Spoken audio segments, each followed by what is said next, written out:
Hey guys, HackerSploit here, back again with another video, and in this video we're going to be looking at the basics and the fundamentals of the Vim editor. Now the reason I'm making this video is because a lot of you requested for this video after the Nano fundamentals video, and the reason being is I've used Nano on the channel for a long time, and so have a lot of you, and now you guys want to move on to the Vim editor, and you asked me to essentially make a video explaining all of the basic commands that you can use to get started. And for those of you who will be wondering whether this is the entire scope of the video I'll be making on Vim, definitely not. There is or are other topics that I want to cover in regards to Vim, so I'm going to be making another video where I'm essentially going to be talking about the tips and tricks that I use to increase my productivity with the Vim editor. So stay tuned for that as well, for those of you who are advanced users. If you are an advanced user, you can definitely skip this video, although you might want to stay in case I cover something that you might have forgotten or something that you did not know about or know of. All right, so without any further ado, let's get started. Now the Vim editor comes pre-installed in most Linux distributions. Now I'm using Ubuntu, and of course you might be using Kali. Whatever you're using, really, it should come pre-installed with it. Now if it isn't, you can use the aptitude package manager to get it installed. So you can use the sudo apt-get install Vim, and that'll essentially install it for you. It's a couple of megabytes, so you don't have to worry about anything there. All right, now when it comes down to using the Vim editor, opening files is extremely simple. Creating files is extremely simple. You simply need to type in the syntax Vim and the name of the file that you want to edit. Now, if you're creating a new file, very similar to that of to the way we have it with Nano, you can create a file with Vim, and I can essentially give the file a name. So if I wanted to create a file called file.txt, and of course the extension can be whatever it can be whatever you're trying to create. It can be a C file, a Python file, etc. Whatever it is really you're looking to do, you can use that file extension. So I'm going to hit enter, and that is going to open up the file for us. And of course with Vim, as you have with any editor, you need to save the file. All right, so when you talk about saving a file can be done by using the colon, and interacting with the editor in regards to saving files always starts off with the colon. All right, that is something very important that you need to know with Vim. Now, when many people actually open up a file with Vim, this is where they get really confused. So if you want to start, if you want to exit out of the editing mode and you want to start interacting with the editor in regards to saving the file or exiting, you start off with the colon. All right, so if I'm saving a file, let me just increase the font size here so you guys can see what I'm typing exactly. So if I want to save a file, I hit colon and the lowercase w, and I hit enter. All right, and it's going to tell you right over here, file.txt is written. Okay, so there you are. It does not have any content, and we'll be looking to add content. All right, so the file has been saved. Now, when you want to edit when you want to exit out of the Vim editor, it's really very simple. All you need to do is hit the colon again, and you can hit the Q and A, which essentially A will essentially close all files. If you want to exit out of your editor, you simply use the colon and the lowercase q and hit enter, and that'll get you out of the file that you're editing. All right, so let's open up the file once more since we've created it already, and we can look at a few other things. So now when talking about actually writing changes to the writing to the file, to do that, we use the I command, which stands for insert, and it will give you this little dialog right over here called insert. And this is very important because it lets you know what mode you're currently in. So when I'm in insert mode, I can start doing whatever I wanted. So for example, I can say, hello, this is a Vim editor video. And, I can essentially write whatever I want. If it was a Python file, I could start, I can start coding or whatever. And once you're done writing, once you're done editing or configuring the file, you then use the escape key, and that'll get rid of the insert dialog that was right over here. And that means you are no longer able to start writing any changes to the file, or you're no longer able to edit the file. All right, so that's something very important that you should take into consideration. All right, so that is essentially interacting with the code, and to do that, as I mentioned, use the I key on your keyboard. Make sure it's lowercase, and you do not have the caps lock enabled. All right, so if I want to now save and exit to save and close the file, I use the colon and I hit W and Q, and that will save and close the file for me, and there we are. All right, so let me just open the file once more. So we've looked at saving, or we've looked at closing the file. We've looked at saving and closing the file. If now you want to be in a situation where, and by the way, navigation when in the insert mode is done using the key, or is done using your arrow or your directional keys. So if I had written something, let's say I'd written this is a nano video, and I know it's not, but just stay with me. So if I want to close the file without saving any changes, I do that by typing in the colon, Q, and the exclamation mark right over here, and that will essentially close the file without saving any of the new changes made to the file. I'm going to hit enter, and there you are. So if I open up the Vim, if I open the file up with Vim once more, you can see that the second line was not saved. All right, so we've looked at closing all the files, essentially saving a file, saving and closing the file, closing a singular file, closing without saving any changes.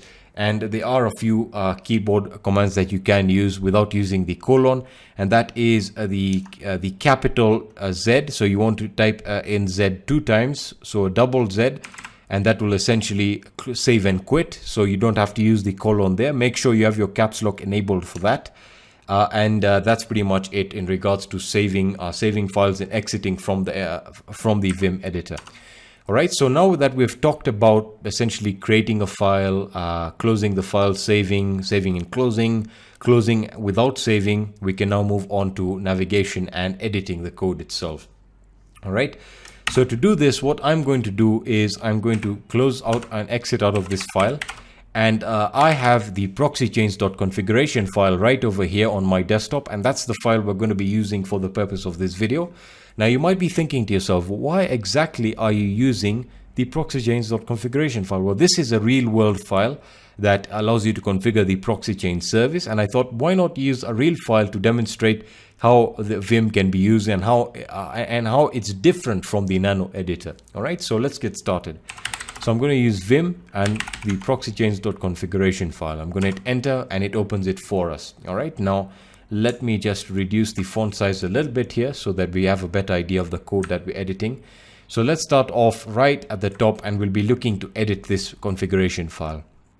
Okay, so let's talk about editing. I've already talked about insertion or inserting code. So again, you can use your arrow keys right over here to navigate around the code. I know that there are other navigational keys, and that are those are denoted by the H, J, K, and L keys. I'll be talking about that in the next Vim video. The reason I don't want to do it right now is because that'll confuse a lot of things. All right, so let's focus on the basics.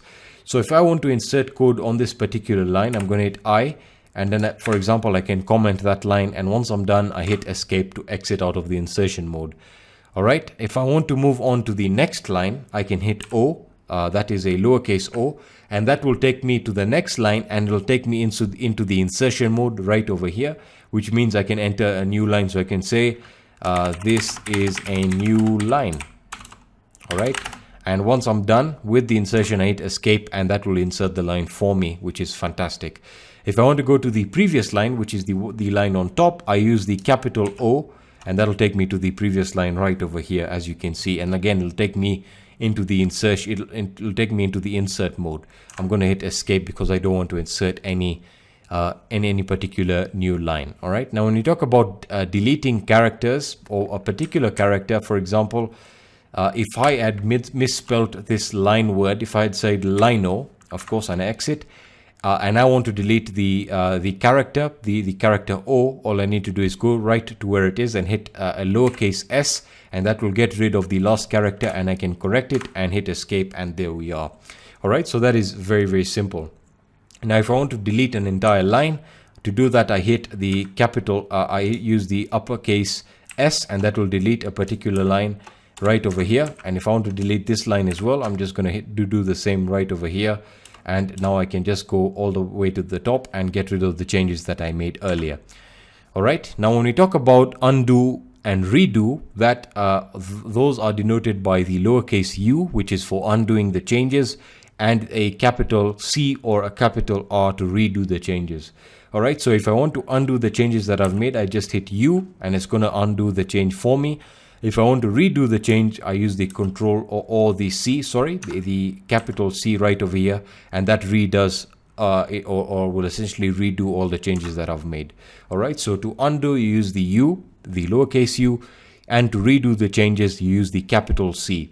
All right, so that is in regards to essentially editing your code. Now, when it comes down to navigation, navigation is very, very simple. Of course, moving on to different lines. So for example, if I wanted to, let me just make sure this code is as clean as possible. So if I wanted to essentially move to the start of a line, I can use the zero key, and that'll take me to the start of the line, which is very important. If I want to move to the end of the line, I use the $sign, and that'll take me to the end of the line. Excellent stuff right there. So if I wanted to edit the start of the line, I use the 0 command, and I can enter my changes right over here. And of course, since it's taken me into the insertion mode, so I'll just redo the changes, or sorry, undo the changes there. And now you can see the real power of the Vim editor. Now, once you're seeing how intuitive it becomes, you're now seeing the true power. All right, so that is how to move to the start and to the end of the line. Now, when you talk about moving to the first line, or essentially to the first line, yes, the first line, to do that, you simply type in G, and that will take you to the top line right over here.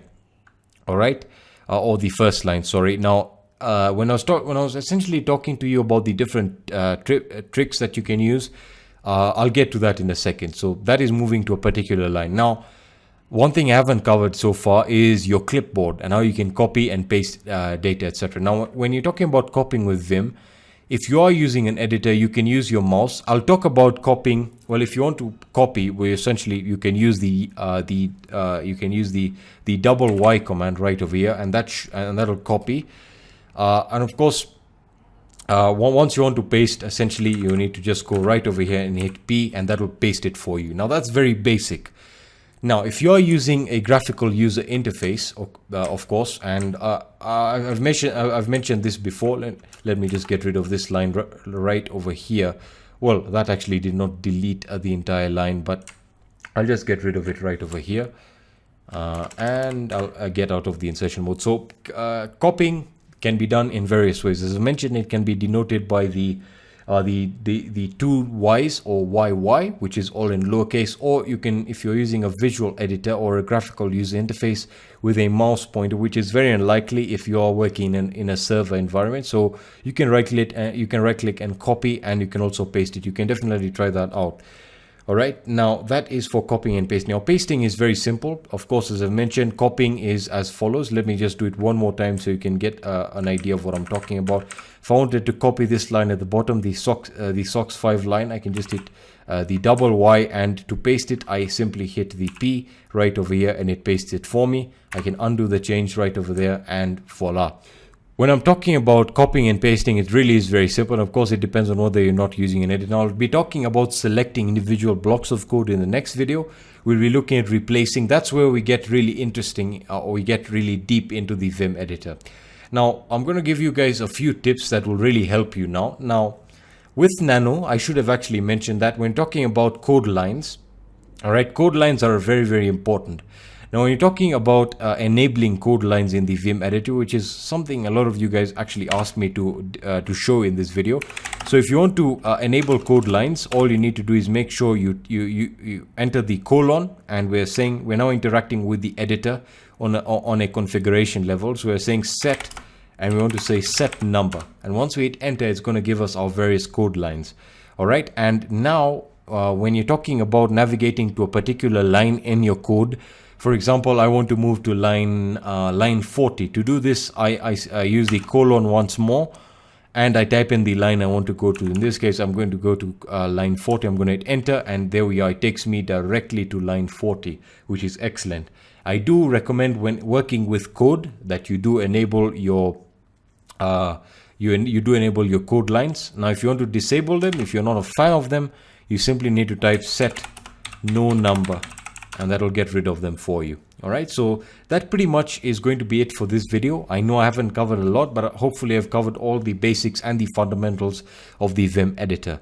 Now, in the next Vim video, I'll be covering the different tips and tricks that you can use that will actually improve your productivity when using the tool. Alright, so that's pretty much going to be it for this video, guys. Thank you so much for watching. If you have any questions or suggestions, let me know in the comment section on my social networks or on my website, and I'll be seeing you in the next video. Peace, guys.